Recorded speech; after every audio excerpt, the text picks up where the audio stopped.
Selamat pagi teman-teman. Mari kita lanjutkan kembali belajar tentang React Native ya.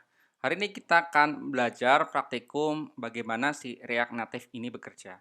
Si React Native ini kita bisa membuat sebuah aplikasi berbasis Android ataupun iOS dengan satu kode base yaitu JavaScript. Ini tentunya menjadi hal yang sangat menarik karena cukup satu code saja, source code saja, kita bisa mendeploy menjadi dua buah aplikasi sekaligus ya. Tapi karena kita fokus pada aplikasi Android saja ya, jadi kita akan, melakukan beberapa setting-setting, tentang aplikasi Android. Saya tahu bahwa teman-teman di sini tidak semuanya menggunakan aplikasi Android Studio. Mungkin karena spek komputernya yang kurang bagus ya, misal RAM-nya kecil ataupun prosesornya masih, Core i3 dan sebagainya, sehingga ketika jalankan Android Studio itu akan merasakan berat, jadi kita akan kesulitan ngoding. Nah, beruntungnya kita bisa menggunakan tool alternatif, fungsinya mirip sama ya, kecuali beberapa komponen-komponen natif yang tidak bisa kita gunakan, kita bisa menggunakan yang namanya adalah Expo, ya, Expo. Si Expo ini memang, sebuah open source ya, jadi platform yang bebas kita gunakan, untuk making universal native apps atau membuat sebuah aplikasi Android, iOS, dan web dengan JavaScript dan React.js. Dan tentunya ini sangat menarik. Jadi teman-teman pastikan sudah memiliki akun, Expo ya. Jadi teman-teman silakan registrasi dulu nih ya, namanya expo.io. Ini sebuah situsnya. Silakan kalian sign up dulu ya, nanti disuruh email, username, password, dan confirm password. Jadi karena saya sudah punya akun ya, jadi saya tinggal login saja ya, di sini. Nah, saya akan melakukan login untuk mengakses Expo. Ya. Sambil menunggu kita login, teman-teman pastikan sudah memiliki Play Store aplikasi Expo ataupun di App Store. Kalian kalau pengen develop aplikasi Android ya, silakan download Expo-nya di sini. Expo-nya silakan download di Play Store, di Google Play ya.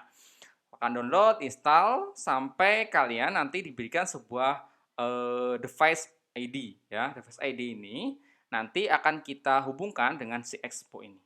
Nah, sekarang di halaman dashboard Expo, kita memiliki sebuah menu di sini yaitu Snacks.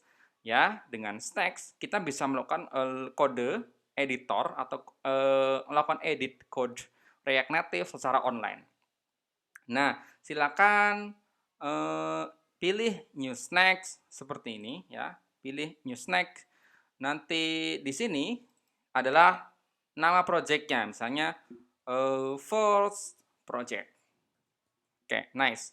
Ya, dalam si React Native,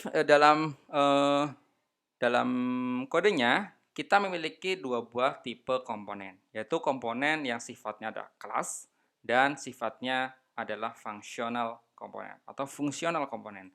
Nah, si snack ini ketika saya buat pertama kali, dia langsung mendeklarasikan sebuah app ya. Di sini ada fungsional komponen. Tapi tenang dulu, nggak usah pusing ya. Kodenya panjang seperti ini. Oke, saya akan jelaskan satu-satu. Ketika aplikasi pertama kali dijalankan, dia akan mengarah ke app.js ya. Jadi, semuanya dimulai dari app.js di sini. Di sini kita melihat ada import bintang as React from React. Jadi kita akan memanggil beberapa komponen-komponen penting dari si React ya, atau library umum di si React. Lalu di sini secara default dia melakukan import text, view, and style sheet dari React Native ya. Jadi si React Native dan React ini mirip-mirip namun dia dipisah ya secara berbeda. Ini React, ada React Native. Kalau kita baca dokumentasinya di React Native Component, di sini ada Core Component and APIs ya. Di sini ada basic component, ada user interface, list view, dan sebagainya. Jadi secara basic itu kita dikenalkan dengan view, the most fundamental component for building a UI. Ada text, ada image, ada text input, ada scroll view, ada style sheet ya. Ada juga button dan sebagainya. Ini mudah sekali ya. Nah, di sini jadi kita akan melakukan import text, view, dan style sheet. Jadi kita akan menggunakan 3 komponen ini untuk tampil di aplikasi kita. Nah, di sini juga kita bisa melakukan import komponen lain ya. Di sini dia ngomong bahwa kita melakukan import asset example dari folder komponen ya. Di sini ada yang namanya asset example.js. Kalau kita cek di sini, yes, di sini ada asset example.js ya. Kita juga or any pure JavaScript modules available in npm. Maksudnya adalah kita bisa melihat ada npm di sini contohnya. npm adalah Node Package Manager ya. Jadi kita bisa memanggil library atau komponen lain. Di sini kita tinggal cari package-nya saja ya. Kita bisa masukkan di sini sebagai sebuah komponen. Nah, di sini ada React Native Paper. Kita coba cek di sini apakah apa React Native Paper. Apa sih React Native Paper? Ya. Kalau kita cek di sini apa sih React Native Paper ya. Nah, si React Native Paper ini library yang bisa kita gunakan untuk memanggil komponen-komponennya si React juga ya. Nah, ini nih React Native Paper. Jadi material design for React Native. Jadi material design dari si Java ya, misalnya Android Java atau Kotlin itu bisa kita masukkan juga. Itu kan menarik. Nah, kita tutup dulu ini. Pastikan koneksi internet kalian lumayan bagus ya, teman-teman ya. Oke. React Native Paper di sini kalau kita cek nih banyak banget ada juga dokumentasinya nih. Dokumentasinya ada di sini ya. Nah, kita cek apa sih React Native Paper gitu ya. Oke, ini cara installnya React Native npm React Native Paper. Nah, bedanya kalau di si Snack ini kita nggak usah nginstal pakai command prompt ya atau cmd ya. Kita tinggal masukkan saja di package.json ya, tinggal di dependencies-nya React Native Paper dan sebagainya. Oke. Oke, jangan terlalu jauh dulu ya, pasti pusing ya, teman-teman ya. Oke.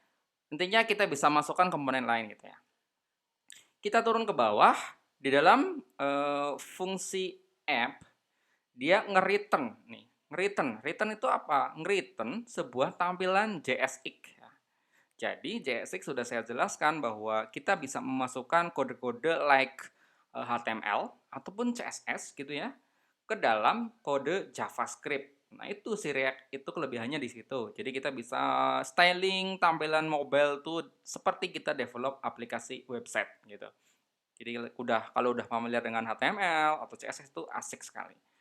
Yes, di sini kita masukkan komponen view ya. Jadi kita masukkan komponen view sini. Masukkan komponen text ya. Jadi komponen text gitu ya. Lalu kita masukkan juga card. Card ini dari sini, React Native Paper. Nah, di dalamnya ada komponen asset example. Nah, jadi kita masukkan ini, asset example di dalamnya apa sih? Oh, di dalamnya juga sama. Ada view, ada text, ada lokal ya. Dan masukkan gambar. Yes, gambar. Jadi card ini tampilnya seperti ini ya. Kalau kita buka kembali app, jadi di sini kita lihat juga ada style ya. Style adalah styles.container. Mana sih styles.container? Kalau kita cek ke bawah, yes, kita bisa membuat sebuah variabel namanya const styles adalah style sheet, yaitu mirip CSS-nya, cuman CSS ini bisa dipakai di React Native. Nah, di sini maka kita import style sheet di sini. Dot create, jadi kita membuat sebuah style sheet. Pertama, kita bikin container, kedua bikin paragraf. Nah, kalau kita cek bahwa si view ini stylenya adalah container nih, ya kan? Oke, jadi dia pakai flags-nya satu, justify-nya kontennya adalah center, berarti dia di tengah-tengah gitu ya. Padding top-nya, jadi ada constant.statusBar_height. Jadi ini pakai default-nya Android ataupun iOS. Jadi kan kalau teman-teman lihat di aplikasi Android itu ada status bar ya, yang ada tulisan jamnya ataupun nama dan sebagainya gitu ya. Nah, di sini. Jadi dia akan menyesuaikan tinggi dari headernya. Oke, background-nya dia putih, sedikit grey gitu ya di sini. Nih. Kalau kita ganti jadi red bisa teman-teman. Misalnya kita ganti, oh jangan red, orange. Orange gitu ya. Oke, saya save. Nice ya. Jadi warnanya oranye ya teman-teman ya di sini. Lalu kita juga masukkan padding. Padding itu adalah nafas-nafas di sini ya, space atau ruangan ya. Misalnya kita paddingnya kita besarkan jadi 20 gitu. Kalau kita save, nah nggak usah save sih, auto ya, auto dia akan masuk nih lebih lebar, saya 50 ya. Kalau kita cek 50 dia, nah nih agak masuk ke dalam gitu ya. Nah, yang kedua kita juga bisa membuat style namanya paragraf. Paragraf ini untuk mengeksekusi ini ya, bukan eksekusi sih, untuk melakukan styling si ini kode change code in the editor dan sebagainya. Jadi ini. Karena dia tesnya pakai style paragraf. Kita rubah deh di sini misalnya hello, my name is React Native Expo gitu ya. Nah, ketika saya masukkan di sini, hello, my name is React Native Expo. Yes, di sini berubah ya teman-teman. Oke, saya sudah jelaskan tentang styles, saya juga sudah jelaskan tentang komponen-komponennya. Pak, saya pengen rubah ini Pak, local files and asset can be import by dragging and dropping. Jadi, si local files ini dan gambar ini, dia kan ada di komponen yang namanya asset examples kan. Jadi kita mau ngerubahnya, kita ke sini aja. Oh, nah ini kan ada tag-nya kan. Yes, ini adalah komponen lain yang diimport gitu. Nah, seperti ini. Kita ya masukkan. Saya bosen saya pengen ganti gambar. Saya ganti gambar deh. Oke, jadi aset ya. Kita cari, misalnya saya pengen masukkan gambar React ini logo. Saya taruh di sini ya. Di sini saya import. Kalau saya import, kita tunggu sampai proses import selesai. Nah, logonya saya drag ke sini. Misalnya logo. Nah, saya ganti snack icon-nya jadi logo. Ini. Oke, saya ganti logo. Yes, ini berubah ya teman-teman ya. Jadi berubah. Saya nggak suka deh warna putih, nggak mau ya. Saya pengen ganti warna cardnya putih. Ya, jadi kita tinggal ngerubah saja si view kontainernya misalnya gitu ya.